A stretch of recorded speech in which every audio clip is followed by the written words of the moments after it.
Welcome everyone to another edition of Wizards Outlook. We got Cardo Dudley Jr. here, Raymond Lyons. I'm Wilson Tarpage here, and positive vibes for a second straight game. The Washington Wizards get back-to-back wins. Big fourth quarter needed in this one to take down the Spurs in San Antonio for the 118-113 win. It's back-to-back wins. They beat the Pistons on Saturday. Spurs tonight. Got a couple heavy hitters coming up, but focus on the immediate here and now. Ray, we'll start with you. Just your thoughts on them kind of sort of finding their way, like backing their way into closing the game out. It was kind of weird and wonky late in the fourth. I mean, who would have thought that rebounding the basketball and playing defense would matter? I mean, we saw that twice now that they were able to kind of buckle down in the waning moments of the game and get a win. So Kuz had 11 rebounds, Gav had 13, then he had 8. That's the type of activity we need to see from them. And, kind of similar to the game against the Pistons, Jalen Duren, he did his fair share of damage on the boards, but they kind of contained everybody else. Same thing tonight. When Bayama had 11 rebounds, nobody else had more than 5. So that's just the little things that'll, kind of help them inch their way towards being consistent in some areas, man. And they just gotta keep up the fight. They shot well tonight, 53% from the field, 36% from 3, which is reasonable. Left a little food on the table from the free throw line. It was 17 for 24, but again, they won on the glass. They were consistent defensively down the stretch, and they were able to squeak out the win. I mean, they held them to 20 in the fourth quarter. That's a couple weeks ago. That's an unimaginable number when 35, 40-point quarters are the norm for them. So, I mean, just kudos to them for being able to execute down the stretch. Cardell.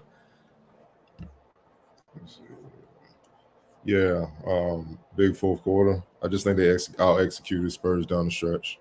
That's really what it really came down to. Poole hit a big 3, from the corner as well as Koulibaly, and I think that gave him the cushion to kind of like just if they executed well on offense, they could pull out the game, especially on the road or whatnot. They also did a good job of, like what Ray said, stepping up defensively. Trey Jones, he had his moments or whatnot, points, 8 assists. Looking at it here, he was 0-4 in the fourth quarter. So not only did they kept him scoreless, he only had 2 assists. So he can orchestrate and get Wembanyama the ball. He couldn't get Vassell the ball to help them get going to scoring or whatnot. Because those were the 2 guys that were killing them all night, as well as Cedi Osman, who they also contained in the fourth quarter with 4 points, 2 of 5. So they're 3 guys that that pretty much killed them throughout the game for the most part in the fourth quarter. When they buckled down defensively, they kept them in check, and as a whole, they held the Spurs to 37% shooting in the fourth quarter.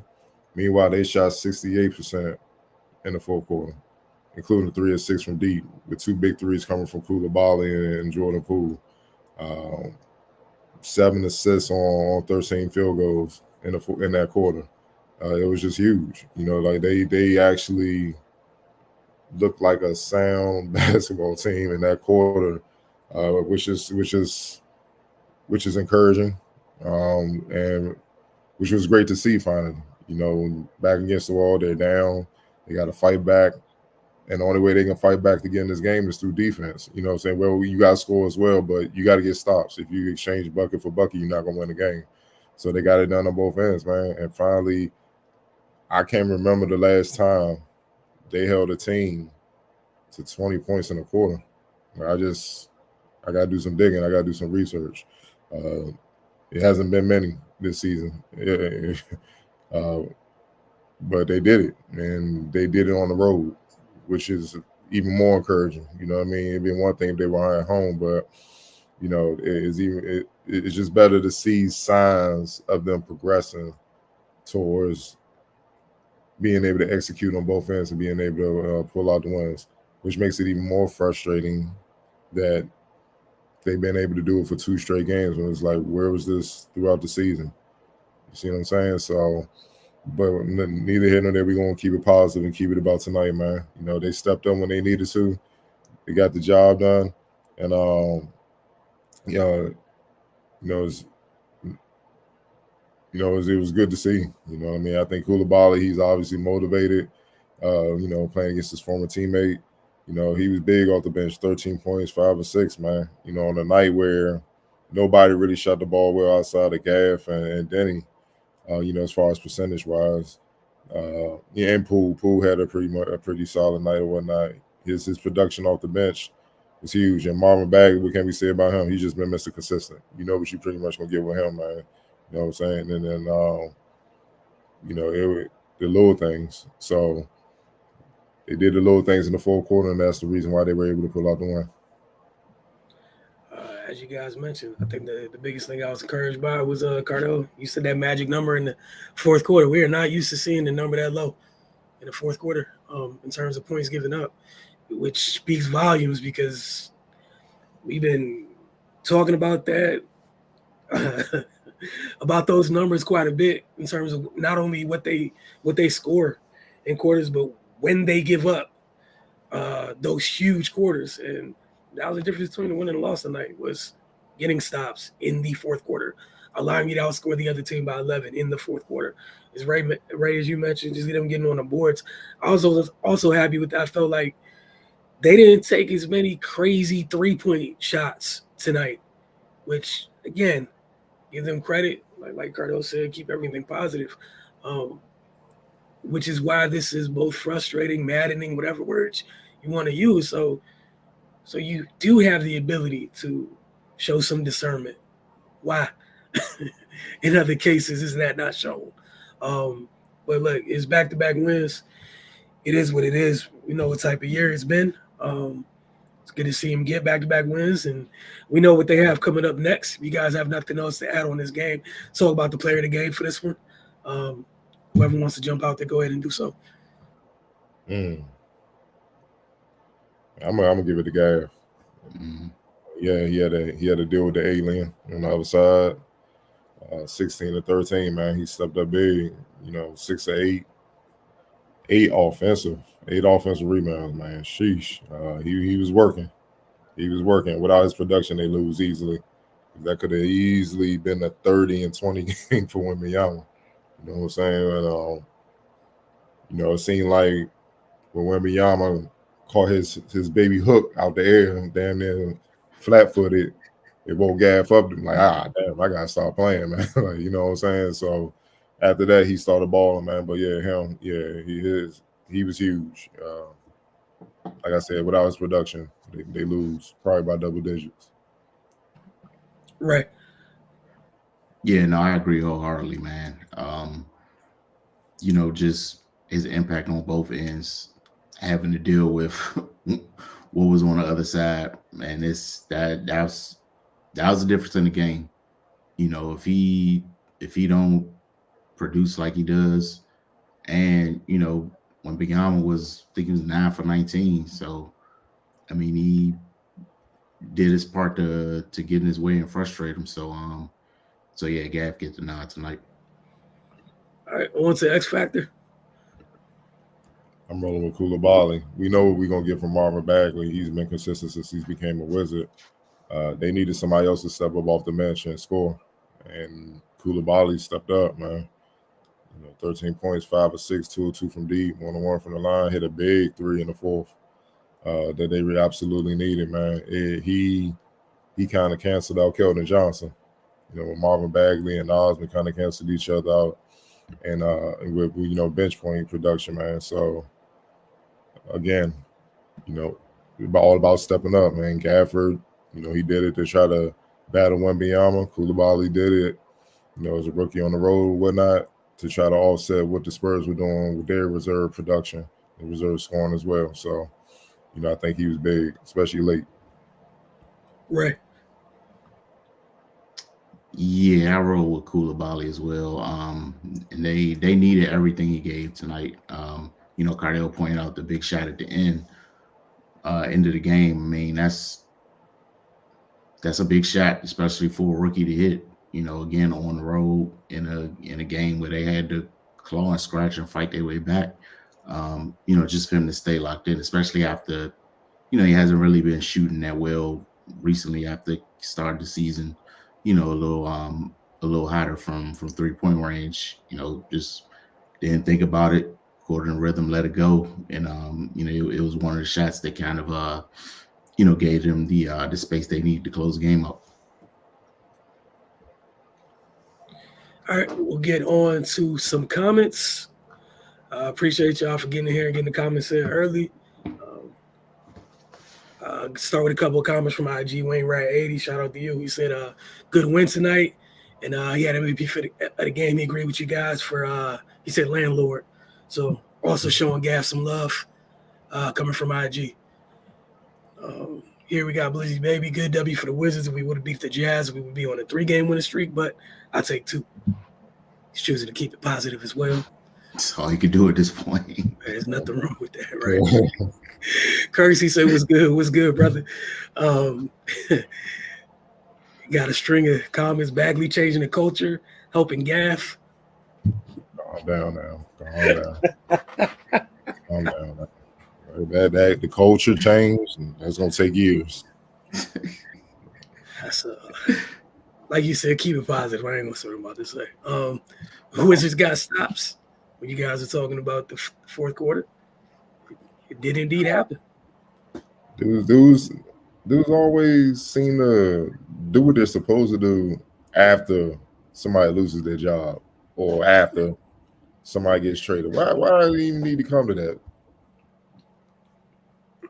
They just figured out they needed to do that the last 2 games or something. I'm just saying, like, there's 2 championship players on the scene. They didn't figure that out before. I'm just saying, bro. He said, bet your favorite numbers off the 2-game win streak. Not messing with you at all. He said, good win for them. It was, in fact, a good win. He said, sure, the fans say, see, it's West being gone. That's why they win it. Ray touched on this last game. Not commenting on none of that stuff right there. But it's good that they have back-to-back wins. And they catching teams slipping because it's all-star break time. Yep. Dudes about ready to tap out. That's why you see dudes on the edge. They need a break, dog. That's what that is too. So. And like, man, I ain't trying to play hard. I'm already making my little all-star weekend plans. We got like a week and a half off. I'm dipping, disappearing. Hey, dog, the body language on some of the top teams this past week has been horrendous around the league. Like, man, get me out of here vibes. Area 11T, with the mandate the owner put out, who do y'all think gets moved by the deadline? He also followed that up with, I'm going to let you guys think on that. Also, we were lucky tonight that Wemby doesn't fully know how to take over a game yet. His future is scary. So you guys can choose. Man, when you 9-37, it's not like the only player I could see being safe is Koulibaly because they drafted him. And obviously they traded for Bagley and like that. Man, to be honest, everybody else for the most part, not that I'm wishing they can go or whatever like that, but they probably being discussed. Just keeping it a buck. You 9-37. They got way all options, man. Because clearly what they have is not getting it done. So, people going like y'all just said, they're like Wes, it's all him and all that, but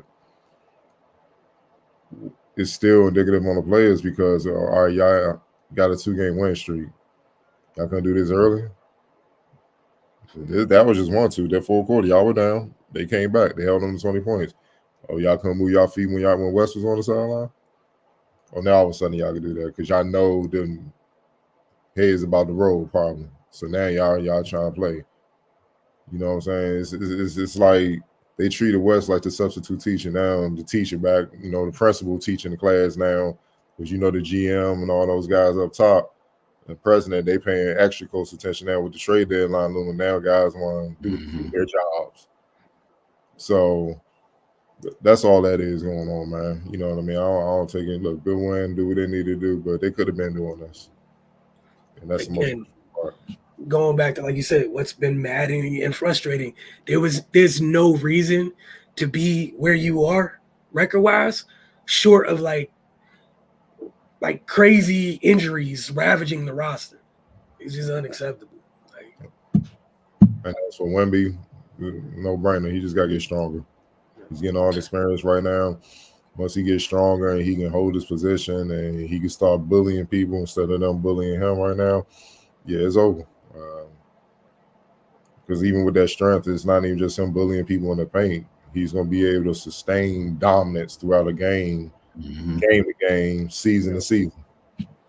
And, the 3-point shoot, he's not shooting well, but we all know he can hit them. I think he's shooting in the 20% range. That's going to get up in the 30s. He's going to be faster. And he's going to be rotating over, you know what I mean?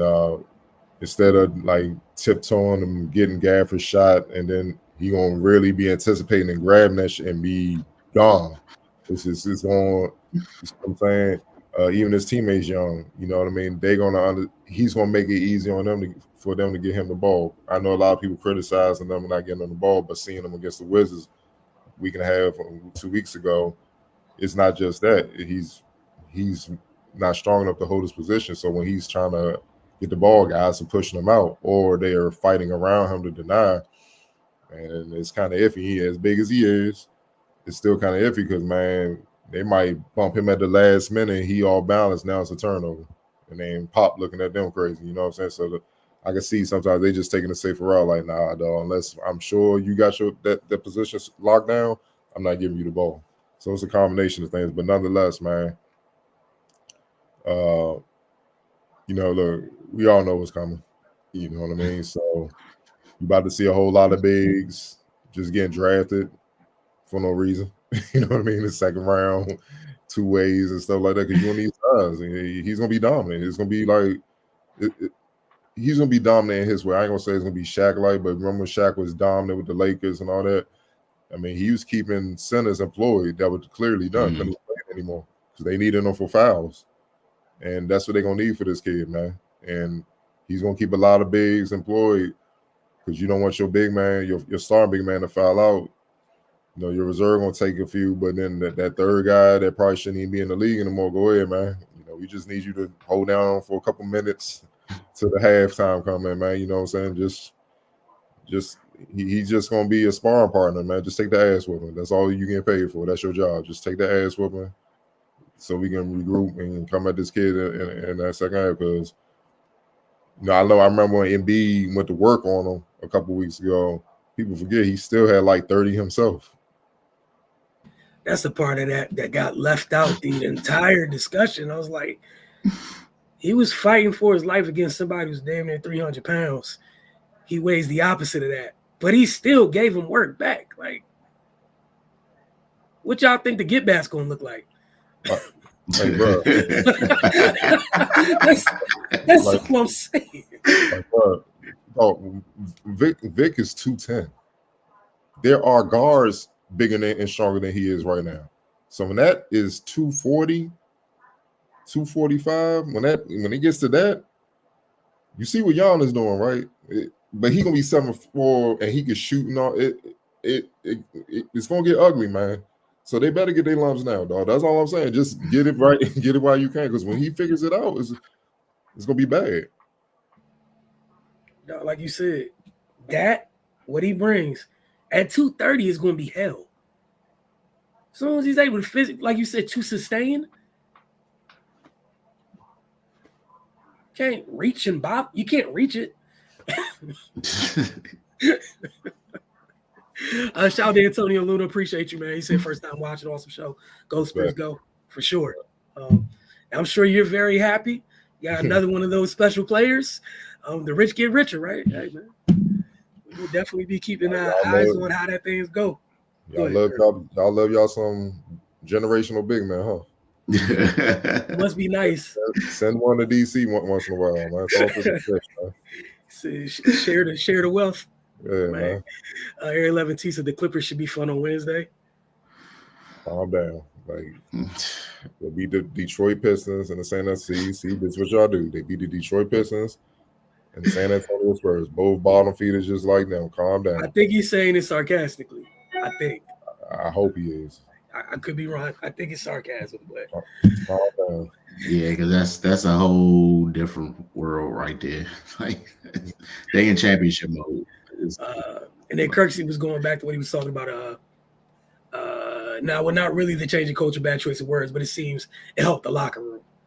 They just added a talented player that's hungry. You know, that hasn't been playing a lot in Detroit, and he's eager to prove. Man, he got pride. Dude was the number one player in high school, top pick out of college. You know, has bounced around the league. People writing him off. Didn't really play in Detroit. Probably felt he should have been playing in Detroit. You get an opportunity, he's making the most of it. That's what you're seeing.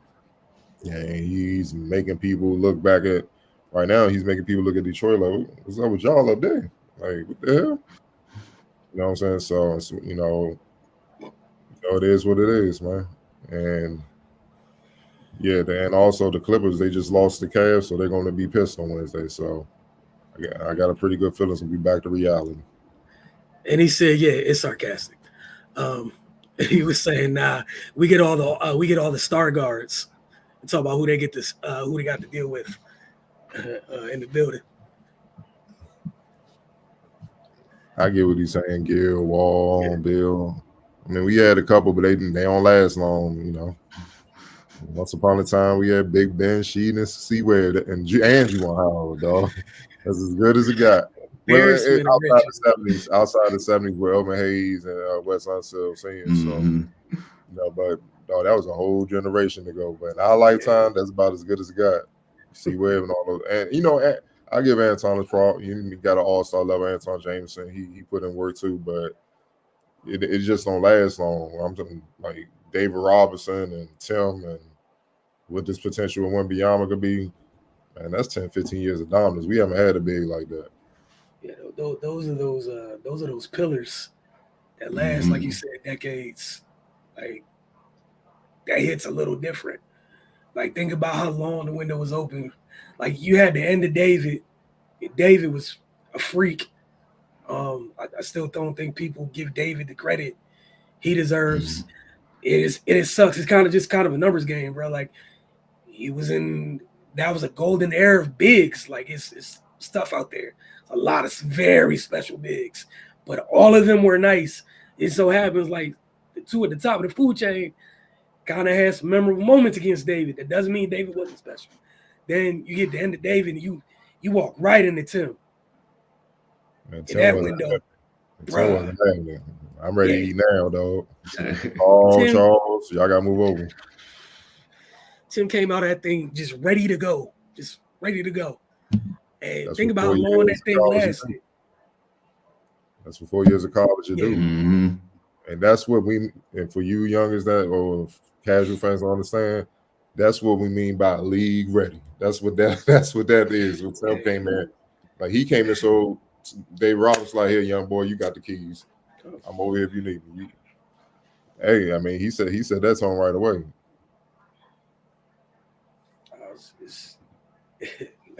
We talk about levels, right? That's the luxury they have over there.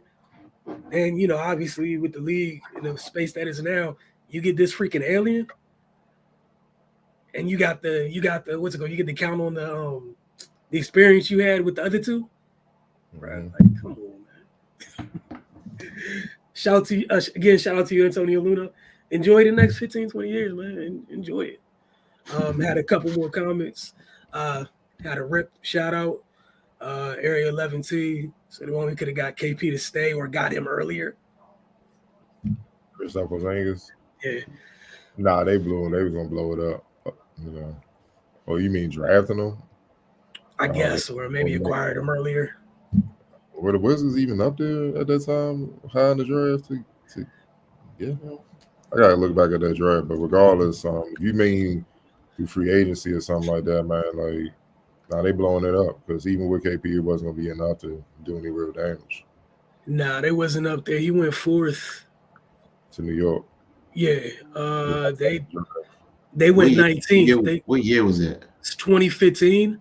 They took Yeah. Jerry and Grant at 19. That was the Okafor. That was the Okafor, Kelly Oubre, Towns went number Yeah. one. Y'all got that Towns, draft. Russell, Okafor, Porzingis, Hazonia. 'Cause they booed the shit off of Porzingis, New York. Yeah. That was bad. He took it like a champ.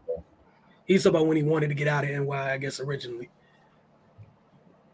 That was years ago, but the Wizards was jumping. They was in the playoffs now. So yeah, they They ain't was really competing then. I don't think just things happen when they happen, man. And like right now, like Ray and Cardell said multiple times this year, it's about for sure that you hit on the kid you took this year, right? You feel like you hit, people comfortable with that.